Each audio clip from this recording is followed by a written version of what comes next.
Worawa Aboriginal College is the only school that caters specifically for Aboriginal young women in the whole of Australia. A lot of diversity amongst our people, let alone across the Australian continent.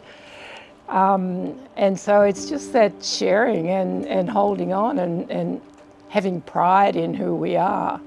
And we nurture that at Worawa Aboriginal College. So we have had a partnership with Worawa for over 10 years, so it spans well over a decade. It's a really important partnership to us. We take immense pride in supporting Worawa Aboriginal Girls College. And when we were looking for a partnership, we wanted it to be local, we wanted to have an educational lens, and also we wanted it to be around First Nations people. There was a time in the history of this country where Aboriginal people would never be able to even come to a building like this, okay? So I think that the partnership that we have with RACV and Worawa Aboriginal College is an exemplar of what could and should be. The girls have come into the country club and resort and participated in day spa, in the fitness centre.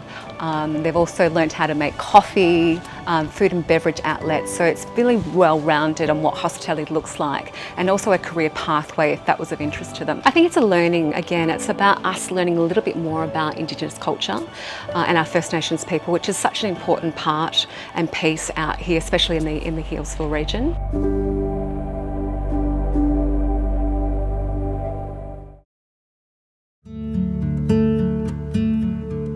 I think for us, we're in the heart of the city, and whether it's the walk from the car park to the hotel or whether it's the walk to the local cafe during our lunch break, we are exposed to so many rough sleepers every day.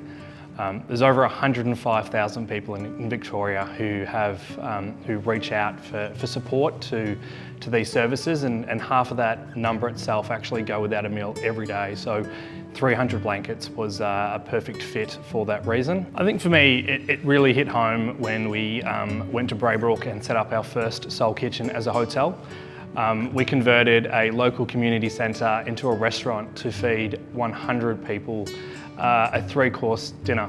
It's also a place where these people just aren't homeless. It's also a place for them to talk, to communicate, to feel a part of the community and do it in a safe space. So that was probably the moment that it really hit hard for me, and why I knew that, again, this was the right charity for us. The great thing about being involved with this kind of charity work is that it's more about a donation. I think it's really important that you find a charity that you're going to work with for in-kind or for training, for staff to get involved with on a much deeper level than just donations of money.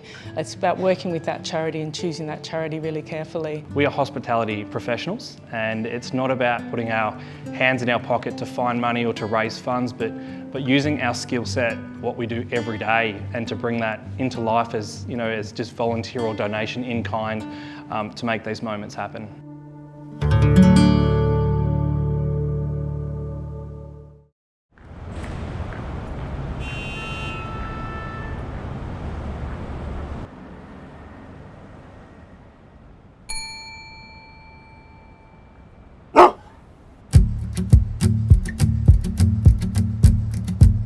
So I think the idea of Russell came about that we actually had a team member who had a dog and she was bringing it to work for a period of time. And the impact in which that particular dog had on our guests and also our team was evident when you would stand in the reception area. And from a guest perspective, the connections that we've been made over conversations with that meet and greet with Russell as they come through the door is really priceless. Some of those ideas is we now offer pups and poses up on the rooftop where their puppy litters come in and that the guests get to do yoga with those puppies.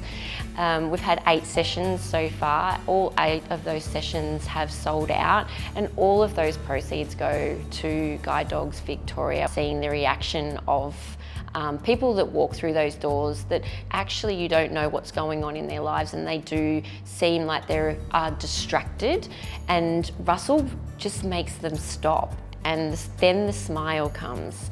And then that experience and moment and pausing and knowing where you are and that memory that's being created is ultimately what Russell is about.